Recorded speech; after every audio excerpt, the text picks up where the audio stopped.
What is going on, guys? This is Michael Williams from Cartoon Universe, and I'm here to discuss the latest episode of Samurai Jack. And boy, was this one a doozy. A lot of stuff happened in this one and left us on a cliffhanger, which made me very upset and shook.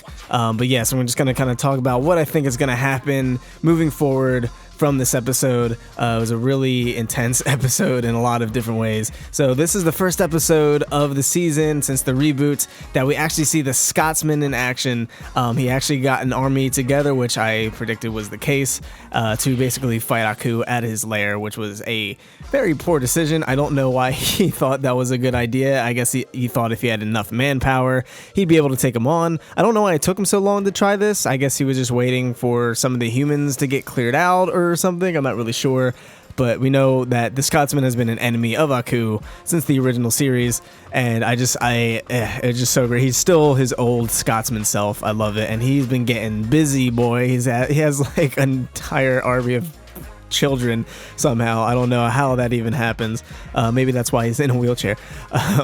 But yeah, so it was really great seeing him again. But basically, the army gets absolutely bodied and destroyed by Aku in like 5 seconds, and it was pretty ridiculous. And we see the Scotsman, after the army is basically defeated, he wants his daughters to escape, so he tries to distract Aku like a boss. In classic Scotsman form, he roasts the crap out of Aku, which is just the most baller thing you can do, and just sit there and roast a giant demon who is the embodiment of all evil and emperor of the earth. So classic Scotsman stuff. But then Aku vaporizes him, which was, for a second I thought this was going to be just as bad as it looked. But he ended up actually coming back as a ghost because of the Celtic magic that was in his sword, which that is something that is established back in the original series. The sword is made of Celtic magic, so we know that. I guess that was always the plan for the Scotsman. But yeah, so he comes back and he's back in his irregular form, and he says we have to find Jack and finish this guy once and for all. So that's the last we see of him of this episode. I'm actually kind of surprised. I thought this was going to be more Scotsman-centric, but I like that we now know that, okay, the Scotsman is going to find Jack at some point, probably within the next 2 episodes, I would assume, especially given the cliffhanger at the end. I feel like we're going to get a lot of Jack development. Maybe Scotsman will show up at the end of next episode, potentially. But yeah, it was just great, really great seeing the Scotsman again. I thought he was dead for sure. I figured it was weird. The music choice wasn't too sad or emotional. I feel like for such a fan favorite character and like one of the only real recurring characters in Samurai Jack, it would have been more sad and epic and grandiose for him to die like that, not just get vaporized and turn to dust in 5 seconds. But yeah, so he did die, but he did come back, so he's technically alive. I don't know what the rules are. I guess we'll probably learn down the line how that works exactly. Does he just stay a ghost forever, so he's practically immortal, or is there some way that he can be defeated as well? How can he fight Aku in that form? That stuff I'm really excited to see, and like I said, I'm really excited to see Scotsman interact with Jack again, and Ashi as well. So yeah, so moving on to Jack and Ashi, which I did not think this was going to be a very Jack and Ashi focused episode, but we actually get Ashi's redemption pretty much full circle in this episode, and that's something that surprised me, because a lot of people were saying in the last episode that the beginning of her redemption arc was already moving too fast, and now we're already here and she's practically redeemed. Jack basically shows her everything that Aku has done and all the evil, because she was very conflicted in the beginning of the episode where she was hearing Jack's words and she was also hearing the High Priestess words, and they were just very contradictory to each other, and she didn't know what to believe. She didn't know what to process, because she felt like Jack genuinely was a good person, and she read through that very well. So it was just very confusing time for her, and the High Priestess basically contacted her through the moon or whatever, somehow, whatever, magic. And yeah, so Jack basically shows her through the earth and all of the evil deeds Aku has done, and all the innocent lives that are lost, and all the innocent people whose lives have been ruined because of Aku. And she's like, okay, I believe you, and I'm good to go. What do we do? What can we do? And Jack's like, oh, there's no hope. There's nothing we can do, which is like kind of depressing, and it's kind of surprising given how resourceful he was in the previous episode and how willing he was to keep fighting and not give up. But I guess Jack is just accepting that he's just going to live like this forever, He doesn't have the sword. I'm assuming the Scotsman's probably going to help him find the sword at some point, especially since he can like float. And we know the sword fell down like this little hole, like that's very Star Wars Phantom Menace-y. So maybe he can float down that hole if Jack can remember where it was, assuming it's still there, because that's the only way to defeat Aku at all. So I'm assuming that's what's going to end up happening. But as far as Jack knows, there's absolutely no way. All the time machines have been absolutely destroyed, so his hope is lost. And Ashi's like, no, we have to do something, which is, again, very interesting that it happened so fast. We don't know exactly how much time passed as Jack was showing Ashi all of these things around the world.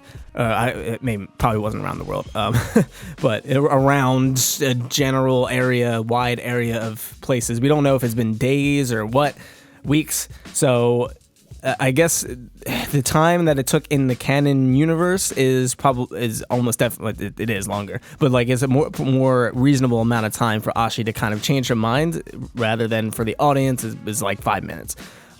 So yeah, I guess I can see why people might feel a little off about that. I feel like they should have given it one more episode, but again, we don't know exactly what they have planned, and we did figure Ashi was going to get redeemed anyway, so it's not that big a deal. But I can imagine some people feeling like it was rushed. I'm very curious to see if you guys think it was rushed or not. I'm kind of on the fence. I get why they did it this way. I just feel like, they only have 5 episodes left, so we're halfway through already.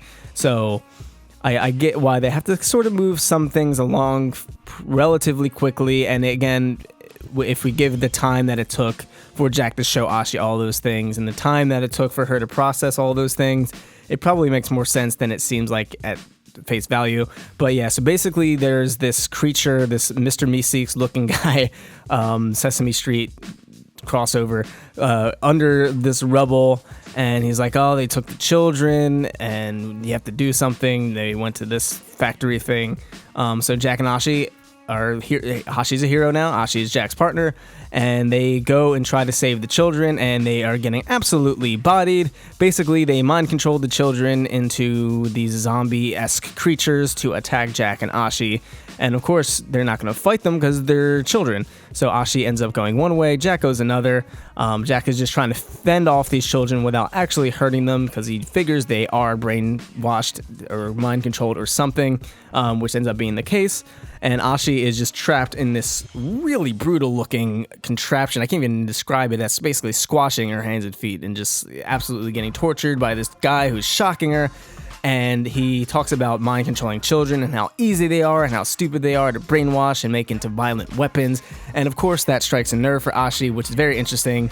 We see all the pain that she was caused as a child kind of resurfacing, because that's what was done to her. She feels like she missed out on her childhood. She missed out on being a regular person because of the High Priestess and because of Aku. And I feel like a lot of the conflicting feelings she may have for Jack at that point kind of just vanished. And she basically was able to break through the pain and break through the contraption and completely destroy this man, and he just blew up, which is really extreme. And Jack is still fending off these children, and then once he blows up, the children basically have chips in them, and they just completely, they fry, and they just all pass out. And Jack, understandably, thinks they're dead, and I thought they were dead. I was like, Jesus, this show really is not messing around. Like, oh my God, they just killed entire, dozens and dozens of children. And Jack is just like, all right, you know what? I'm done. This is it. This is where I draw the line. I'm out. And what we believe to be the Green Reaper samurai dude on the horse says it is time. And Jack says, yes, it is. And he walks off with him. And that's very ominous. Get to that in a second. But Ashi comes, she finds the children, and they all wake up, and they're all okay. They just passed out from the shock or whatever. They weren't actually dead. But Jack assumed the worst because he's in a really bad mental state. He didn't even bother to check a pulse or anything like that.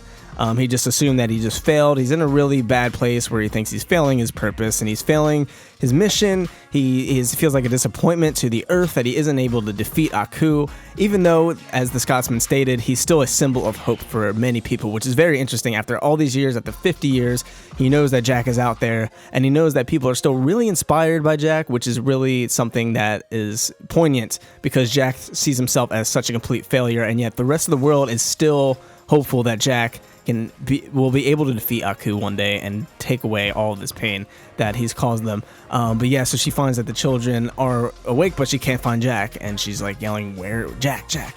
And then it ends, and it just cuts. And it's like, no, not like this, please.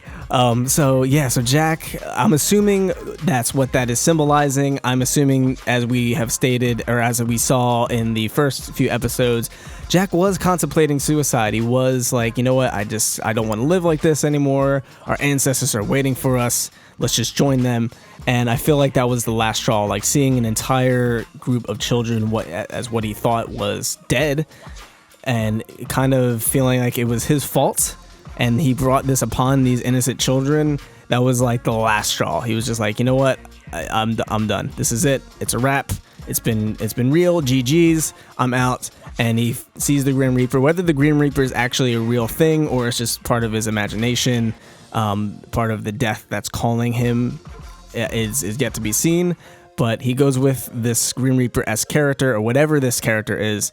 And I'm assuming this is symbolizing Jack about to commit suicide because of the amount of guilt he feels from this, and it just all built up, and that was just the last straw.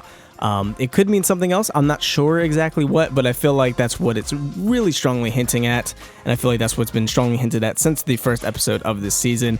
But we'll have to find out next episode in a week. We are going to be focusing on Ashi, and she is actually made a name for herself as Aku's bounty hunter. She's like on this ship with a bunch of different aliens and stuff. And these two big aliens are like, we will not let you hurt the samurai. And she's like, I don't want to hurt him. I'm trying to find him. So it looks like next episode is going to be all about Ashi trying to find Jack after he disappeared. In the last episode, I'm surprised Jack got that far. How did that even happen? How was it this hard to find him? He couldn't have gotten that far in that amount of time. But yeah, so it's very interesting. We don't know where Jack went. We see a shot of him like meditating. I don't know what this means. I don't know where he is. I'm not sure. But yeah, it looks really interesting. It looks like it's going to be mostly focused on Ashi. Again, I said that last time. I thought it was going to be mostly focused on Scotsman. That was wrong. So I guess we'll find out. But this should be very interesting to see how Ashi interacts with the rest of the world and stuff like that, and all the trials and tribulations. I'm curious as to how she ended up getting a name for herself as Aku's bounty hunter. I guess maybe she has done other stuff, like the Daughters of Aku have done other things in the past that weren't directly related to the samurai, potentially, or maybe in their search for the samurai they were just wreaking havoc or something like that. I'm not really sure. I don't think that's what happened, but yeah, that's super interesting that she basically has a name for herself the same way Jack does, except the opposite. So I'm curious to see how that plays out. Maybe she'll run into the Scotsman. That'd be pretty cool. Maybe I feel like the Scotsman would fit very well in this episode to kind of bring everything together and bring a light of hope to Jack. And yeah, like I said, I really want to see the Scotsman and Ashi interact. And yeah, the next week's episode looks really good. The season's just really incredible. It blows me away every single time. Every episode is just like it's outdoes itself. But yeah, really good stuff. I really can't wait to see what happens, how this cliffhanger all comes to be, what that meant at the end. Is he committing suicide? Is it something else entirely? I have no idea. I'm also curious if the Scotsman's wife is alive. I don't think they mentioned his wife at all. I would like to see her come back as well, if that is a possibility. I'm not sure if it is, because she probably wouldn't. I mean, she's a fighter. I don't know. I feel like she would have been in the army. So yeah, I don't know. It's not important. But anyway, yeah. So what did you guys think of this episode? Did you enjoy it? Did you think Ashi's redemption was a little rushed? Did you think it wasn't rushed? Let us know why in the comments down below. And also, what do you think that cliffhanger at the end all meant with Jack leaving with the horsemen? Let us know. If you are a fan of this video, be sure to leave a like. If you want more Samurai Jack stuffs, be sure to subscribe if you're new here. Thank you guys for tuning in. I've been Michael Williams. You've been watching Cartoon Universe, and we'll see you in the next video. Peace.